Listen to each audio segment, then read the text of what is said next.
Okay, so we are still at level 3 and beyond. Yeah, but what I want to tell you is that there's actually a different method that we can use in order to get the same results again. And I want to go through it with you because it's actually more accurate and there is less chance of mistakes. Yeah, is it more tedious? Yes, a little bit more tedious, but at the same time, it has less room for mistakes. Okay, so let's just start it.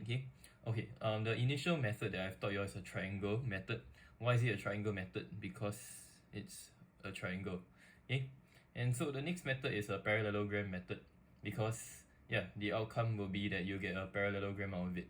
Okay, it's more accurate, less mistakes. Okay, let's begin. So step 1, write your scale. So it's the same scale again, 2 cm is to 1 Newton. Okay, and then I want to create a starting point. Yeah, because I know like kind of how the direction is going to be like. Maybe I'll just start at this point right here. Okay, and then what I want to do is, okay, for point number 3, draw both forces, okay, acting on the object. So I'm going to draw my first one, okay, 8 cm from my starting point. And then yeah, I'm going to measure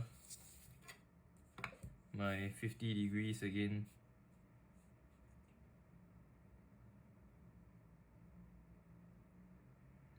Okay, just making sure everything's aligned. So 50 degrees right here. Okay. And then I'm going to draw my my other 8 cm line.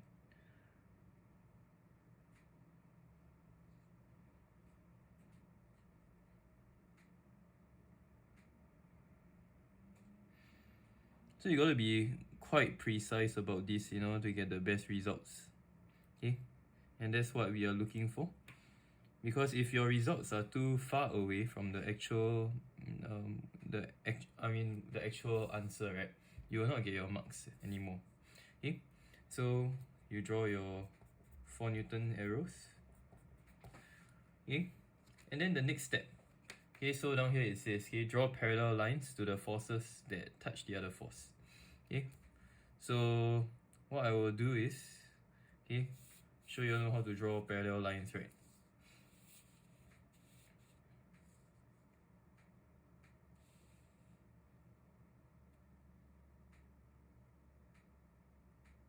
So I'm going to touch the other end of the 4 Newton force, okay?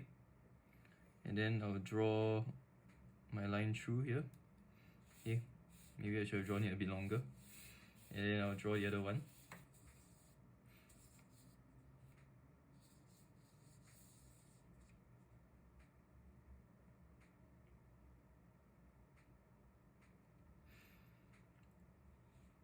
Oops, moved. Okay, so like I said, it's more tedious, but at the same time, the answer is much more accurate. Okay, so I have my line here right at the edge. Okay, and then what I will do is I want to extend my lines all the way until they touch.